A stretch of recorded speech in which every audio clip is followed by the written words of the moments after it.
I know we've had some really down, really bad weeks in DFS on this channel. I think about two missed really bad, 2 weeks, maybe three.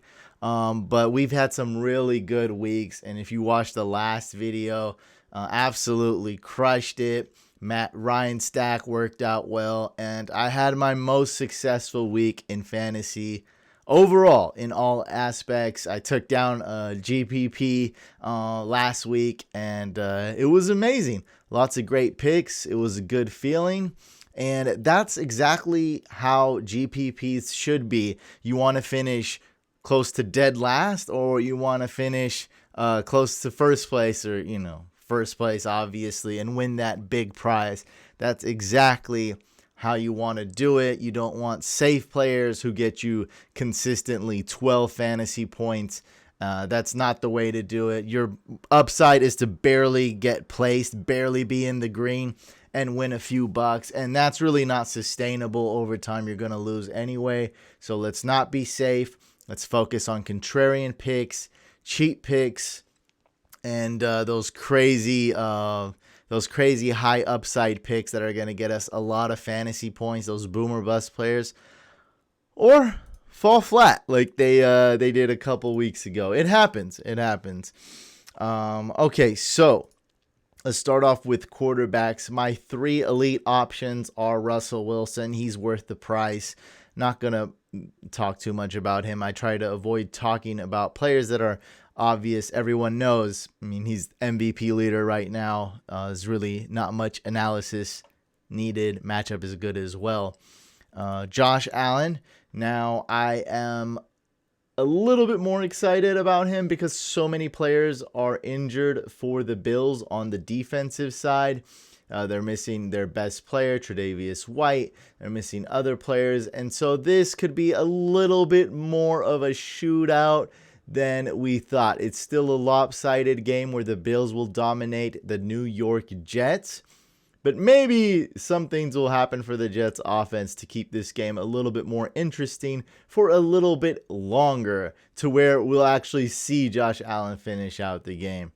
Hopeful thinking, though. It is the Jets, and they are really good at tanking.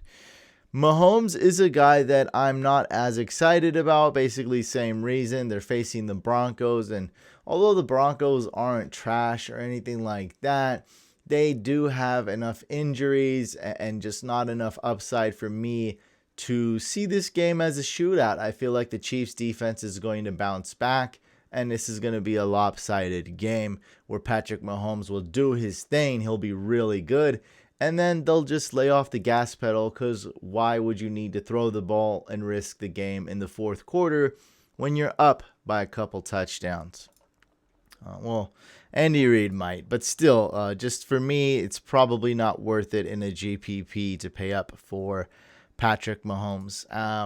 I hate to do this.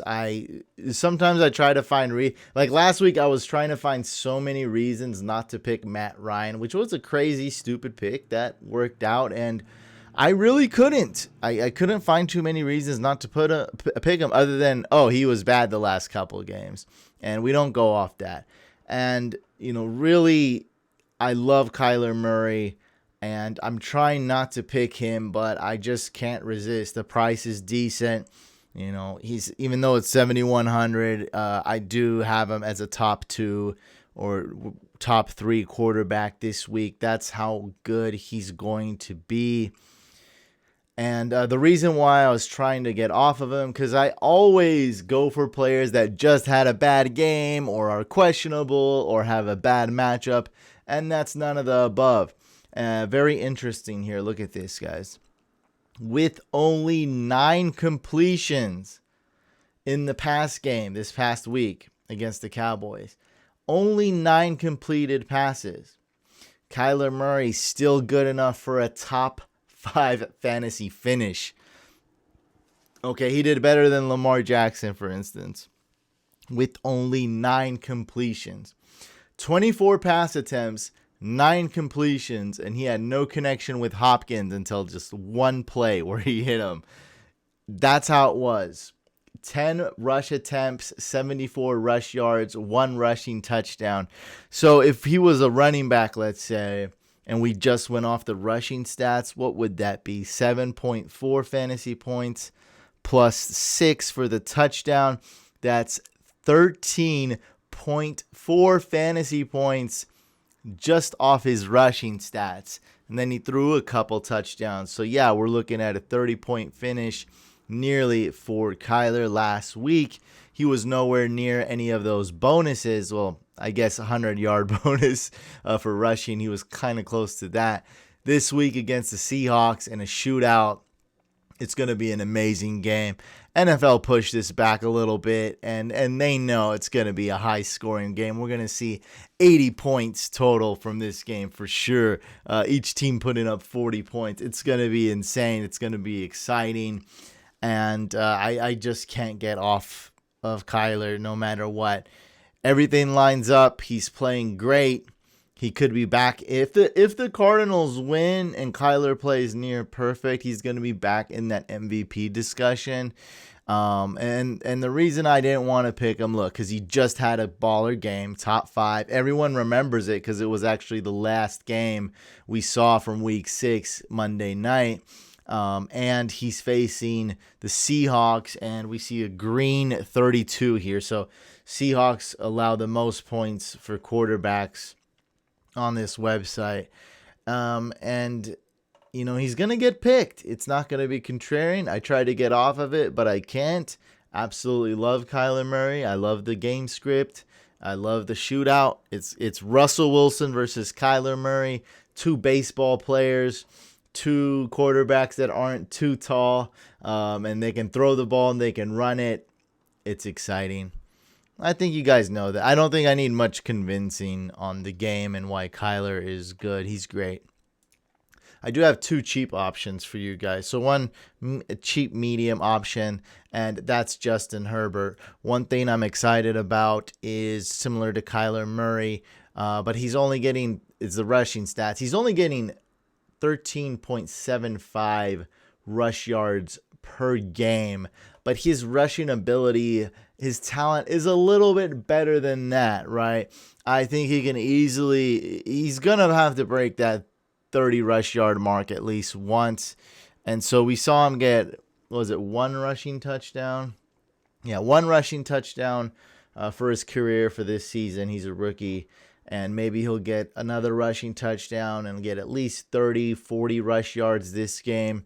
I really think it's doable, and I think he's due for a good rushing performance. The most he's had was 18 yards, and that was his first game, and it just keeps going down. 18 rush yards, 15, 14, 8. I'm sure the coaches are telling him, you know, don't do that type of stuff, but yeah, that, you know, that's always there. That's like in the back pocket that, hey, this guy can give you 30, 40 rush yards easily. He's a athlete that can run. I think his 40 time was about 4.68. That's pretty dang good for a quarterback who's 6'6". Okay. And then we got Joe Burrow. A lot of rushing stat quarterbacks. You know, this guy's actually had okay rushing performance, but he's all over the place. And that's what we like with our in GPPs with any player, is to be up and down, boom or bust. We see him put up 6 fantasy points. We see him put up 28 fantasy points. And that game actually was against the Browns when he last did that. He's facing the Browns. They're at home. And the price is amazing. He's going to return value for sure. Other than the Falcons and Cardinals, maybe, I think the Bengals will lead the league in passing attempts. Those 3 teams are super elite, super crazy when it comes to pass attempts. All they do is throw the ball. And Joe Burrow is going to have to throw the ball. By the way, Joe Mixon is out, and Gio Bernard's a really good pass-catching running back. And so there's going to be a lot of pass attempts this game. Also, what's cool, you know, garbage time is good, but in GPPs, actually, garbage time's not the best. We want a game that's a little bit closer, because garbage time usually, it could amount to TDs if the defense plays poorly, that they just don't play it the right way. But a lot of garbage time is like, oh, I'm going to get, 70 yards, 120 yards last minute, and that's it. And, that's not a lot of fantasy points, right? That's only like 4 fantasy points. But in a game that could be closer, like this one here, this could be the closest game probably Vegas had for the Bengals this whole year. So shootout, much closer game, much more competitive game. It's in Cincinnati. Joe Burrow's throwing the ball the most out of any team other than the Falcons and Cardinals. And the rushing stats could be there. This guy's super fast. He's got wheels. And the price, absolutely amazing. I feel like this week there's so many quarterbacks that a guy, even with Burrow's price, could be not as owned as he should be. I'm not going to call him a contrarian pick because the price is too good now. So he's probably not going to be, a super sleeper. Nobody picked him. He's not going to be on that type of contrarian level. But I think it's going to be all over the place when it comes to quarterbacks. Ownership's going to be evenly spread out by all these QBs because there's so many good ones. Moving on to running backs. Kamara is elite. We know Mike Thomas has been ruled out. Emmanuel Sanders has been ruled out. It's going to be a lot of Kamara in the run game and pass game. Now, my favorite value and elite running back is going to be Kareem Hunt, and really no one else comes close to it because all the other running backs that are on his level, like Aaron Jones, by the way, who suffered a minor calf injury, should be good to go, but still technically a game-time decision. Derrick Henry, Zeke, and Kamara are all priced much higher. Well, not much higher, but still, when they're on the same level and then you got the price right here, he's the guy that I'd be willing to pay for. $6,800 going against the Bengals. By the way, Nick Chubb is out. He's on IR, going to miss several weeks. I love Kareem Hunt this week. He is going to eat both in the pass game and run game, and the Bengals won't be able to stop him. No way. Here's 2 options that I love for GPP. Absolutely love. The price is not good. The proof, well, we got 1 good game, 1.5 good games, whatever, from McKinnon. He hasn't been good lately. And I'm calling him Jarek 3-carry McKinnon. And it's just really, there's no trust here. And that's what we love from GPPs. And so if you're doing multiple entries like I almost always do, you can go with Jerick McKinnon on some. I don't think the Patriots have the personnel to defend him. He's going to be really good if Shanahan decides to use him. Now, this could, all go down the drain. He really could get 3 carries, and Hasty could be the man. Jeff Wilson is questionable. I don't know if he's going to play or not. We know that Raheem Mostert is out for sure. He's being placed on IR. And you can swap him easily with Singletary, who's also, he's very talented. He's got a good matchup, but he hasn't proven anything this year other than he's the better running back out of him and Zach Moss.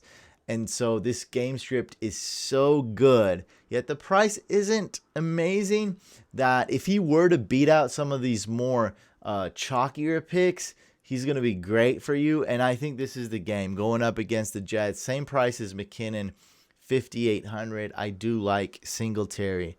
Now, just keep in mind, these picks are for GPPs. They're not smart picks. They're not picks we trust. But they're picks that if they go off, we can rise straight to the top of the ladder and win that first place prize and take down a GPP.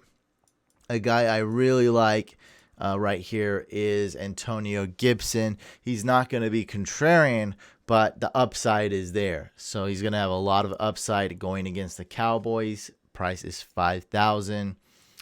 Just wanted to quickly mention Latavius Murray. This seems like a Latavius game as well. I'm probably not going to be picking him too much, though, because, Kamara is there. And if you wanted to do multiple entries, you can easily swap out Gibson with McKissick, who he's not the sexy pick. No one likes McKissick. No one's buying McKissick jerseys or anything like that. And so no one's drafting McKissick in dynasty leagues. And so he's definitely going to be contrarian. I don't know how much upside he has. I'd say doesn't have any upside, but anyone has upside against the Cowboys. Even Drake, even Christian Kirk, everybody. So that's why I like him in GPPs. I don't think too many people will be picking him. And of course, we have. I skipped over Gio Bernard. Oh, Gio Bernard is going to be chalk. Joe Mixon has been ruled out, and he's going up against the Browns. Price is there, so the price is super cheap. The volume will be there. He can catch passes. Now, I do like him in GPPs, but I do not recommend having him in all your GPP lineups. I recommend him as a good rotational player, not a core player that you're going to have in most of your lineups. Because the reason B is 4,500. He's going to return value. He's a good, smart pick. He's going to do his thing. He's going to be good. But because it's the Bungles, because they don't have a good O-line, I feel like somewhere, someplace, there's going to be at least one other running back, like one that's we would practically pick, not one that's like totally obscure, like was like Wayne Gallman or something at Thursday Night Football. Not one that's obscure, but one, like I said, like a McKissick or Singletary or something that's going to beat out Gio Bernard, not just by fantasy points, but also value. Is going to return even more value than Gio Bernard. And that's why, even though I like Gio, I'm saying don't have him in all your GPPs. If I did 10 lineups, I'd have him, so 10 entries, all GPPs, I would have him in 2 GPPs. That's how confident I am that there's a running back out there someplace that's gonna help me shoot up to the top of the ladder better than Gio Bernard. The trick is to actually pick that running back, which is a lot tougher. And so, yeah, you might want to play it a little bit safe and at least have him in 20% of your GPP entries. And, of course, we have Jermichael Hasty. If Jeff Wilson is out, he looks really good. But who knows what Shanahan's going to do. Who knows what Belichick's going to do on defense as well. And this is going to be a crazy chess match. But the price is good and the talent is there for Jermichael Hasty. Also, Mostert's out. We talked about that. Coleman is out. And Jeff Wilson could be out as well. We'll see about that. We have some minimum price players I did want to point out. And I counted how many running backs are minimum price, well, just briefly. And it seemed like it was close to 100. And that's why a guy like Jamal Williams just might go under the radar, at least more than usual, because he's bunched in. You won't be able to find him unless you type in his name. He's that, because there's 100 running backs at this price. And so he doesn't stand out as much.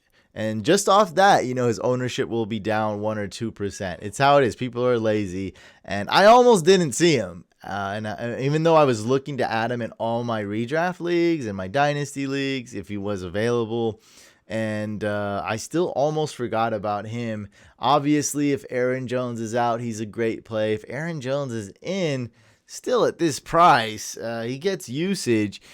Jamal Williams always is going to have a couple games where he outscores Aaron Jones. But that's really it. It's going to be only a couple games out of a 16-game season. But still, I did have to mention this, especially when Aaron Jones is questionable. Also, his teammate, which could be pretty cool in GPPs, A.J. Dillon, who would be the second-string running back, but could be the goal line back. He might, break off a big run. They're going up against the Texans, who's a horrible, horrible team. Great matchup for really any offensive player going against the Texans. Okay, moving on to wide receivers. I love DeAndre Hopkins. Now, unlike Kyler, even though they're teammates, unlike Kyler Murray, all the boxes check for GPP. Because he's got a questionable tag. He's like, oh, is he going to play? I'm fairly confident he's going to play and he's okay. What did he do last game? He put up a stinker. Actually, he had, in the GPP that I had DeAndre Hopkins. It was a Monday night GPP. And I was doing well, and Hopkins was sitting there like 2 or 3 fantasy points, and then he finally got that big catch, and it was like a 50-yarder, 40-yarder, something like that, maybe even a 60-yarder, and it went from 3 fantasy points to 9 fantasy points, and then that helped me win. But yeah, he didn't have a good game. He's very expensive. He has a questionable tag, so I don't know how many people are going to pick him. I think he's, going to be widely owned, but because of all the things I said, knock down like 3% or 5% ownership, and that's going to really help us. He's going to be more contrarian because of that, because of his health, his questionable tag, because he had a bad game, and because he's very expensive. People be like, I don't know, I don't want to risk it. I don't want to wake up and check my lineup, or I don't want to risk it. He's got a questionable tag, and he's expensive. Let me look someplace else. People do that. Not everybody, but maybe like 1% of people are going to do that. And we have Adams, kind of a similar situation to where he had a disappointing game last week. And he was one of our guys, right? Everyone was so confident in him. He's probably one of the best fantasy starts last week and pretty much put up a dud with only 12 fantasy points. This game, he is going up against the Texans' best corner, probably like their only player on defense other than J.J. Watt. And I don't think he's a good enough match for Davante Adams. I think he'll get his. And because Adams had a poor game last week, hey, I know I'm going to have a lineup, or at least try to. I don't know if it's possible. I think it is. I'm going to have a lineup with both Hopkins and Adams in there. I'd pay up for wide receivers in a GPP and just punt the running back position, and I'll be good. Last week it was a Julio game. This is really the analysis I got. I know. Last week it was a Julio game.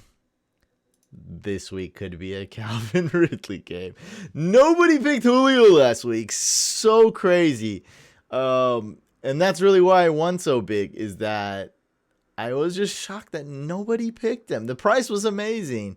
It was scary, though. You know what? Everybody hated Matt Ryan last week. No one picked Matt Ryan either. Everyone hated him. So everyone was like, Falcons suck. Matt Ryan sucks. Julio's a big disappointment. And that whole team just made everyone want to throw up, except Calvin Ridley. I think he was picked in a lot of lineups. So now that Julio's ownership's going to go up, and a lot of people are going to be picking him, I think Calvin Ridley is going to be the guy this week. So I'd go with him, and the prices are very similar. I mean, that's really it. I love both, but could be a Calvin Ridley game as opposed to a Julio game this week. Golladay might have the best game of his season. He's going up against the Falcons. They suck, by the way. 6,700.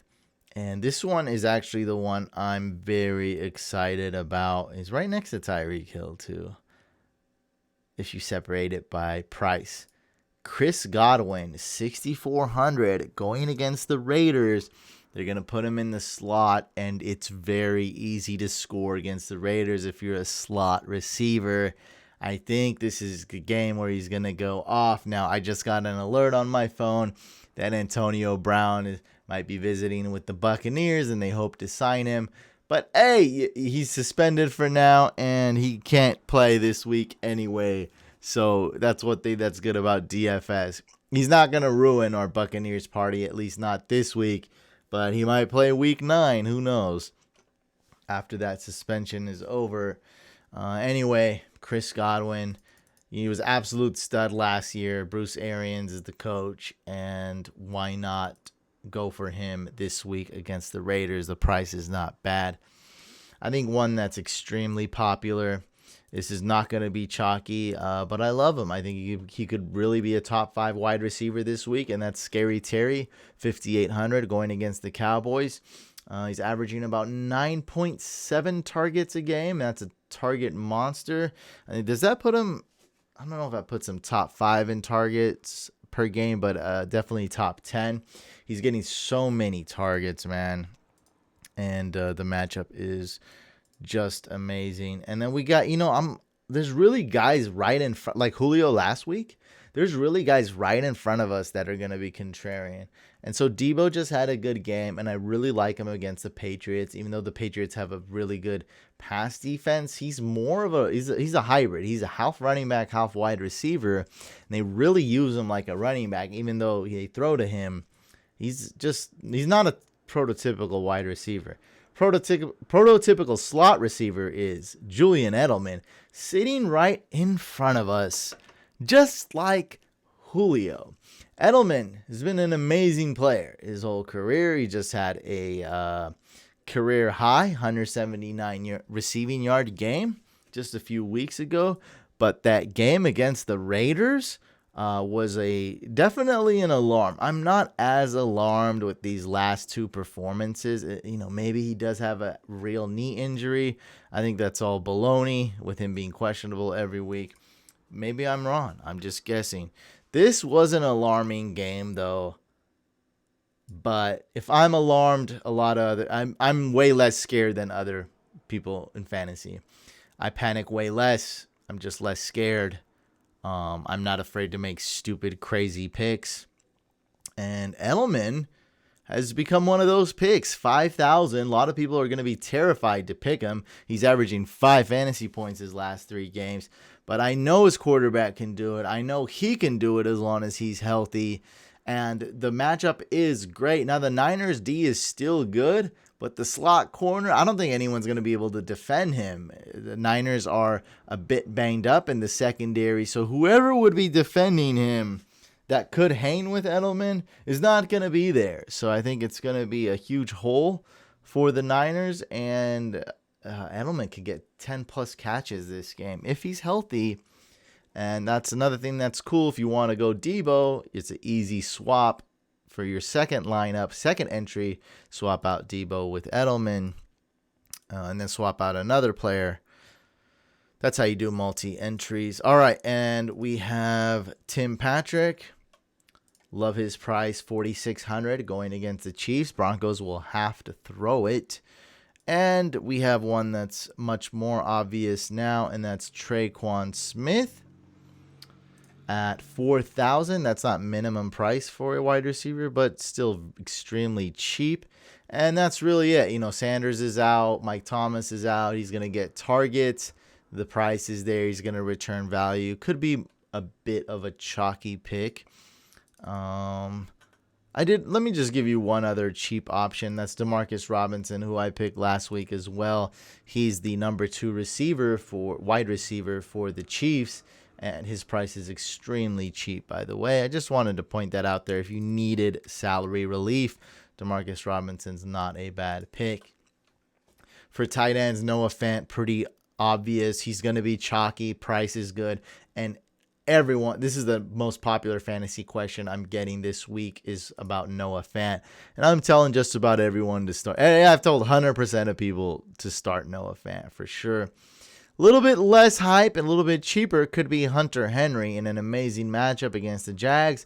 No one's going to be able to hang with him. If Keenan Allen somehow were to get shut down at least a little bit, Hunter Henry could have a huge game. 3 touchdowns, baby. Let's go. I'm going to pick Hunter Henry and stack him with Herbert in a couple lineups for sure. And just like Tre'Quan Smith, same exact story. Jared Cook, only 4,300. Amazing price. He's going to play, and he's going up against the Panthers.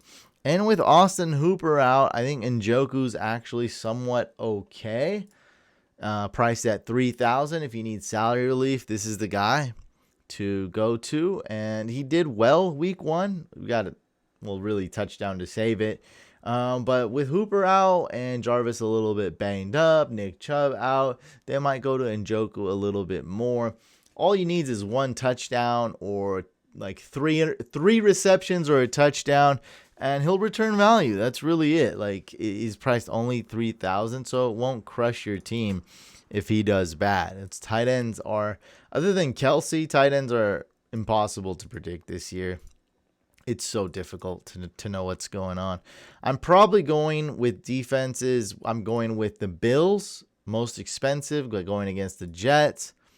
Or if If I need to save, I might go with the Washington football team. When you're going up against the Red Rifle, Andy Dalton, a lot of good things can happen for your defense. I wouldn't be surprised to see either team win. This could be a game with a lot of surprises. This could be a game that goes exactly as expected. It could be messy. It could be, probably be messy. But nonetheless, 2,500 going against the Cowboys. Their entire O-line is banged up. Martin is out for the Cowboys with a concussion, and Dak is out as well. That's really it, and I love the price. As you can see, it's only half the price as the Bills, and so that's going to actually be a lot of salary relief. $2,200, the salary relief. That is what's that the difference? That's the difference between Russell Wilson and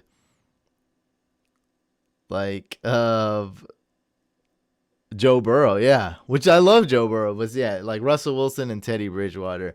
Which I love those quarterbacks, but still, it's basically the difference between the best quarterback and one of the cheapest starting quarterbacks. It's going to be a huge difference for you if you did want to save, and I'm probably going with those two. Now, on my notes, I do have other defenses that I might consider, but not really.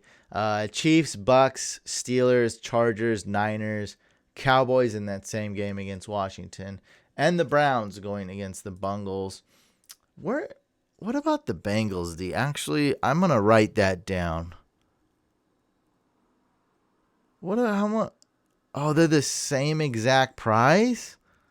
Okay, I'll write them down at least. So Browns are 2,800, Bengals are 2,800. They're playing each other. All right, guys, make sure you subscribe to this YouTube channel. We also have a second YouTube channel, Fantasy Couch Podcast. Hit that bell icon. I have some special live streams planned out. This live stream this Saturday is going to be amazing. You don't want to miss it. Trust me on that Saturday, 8:30 p.m. Eastern. Leave a comment below if you want a second opinion about your squad, a fantasy question. I read every comment. Hit this with the thumbs up or thumbs down. Good luck this week. Let's win, baby.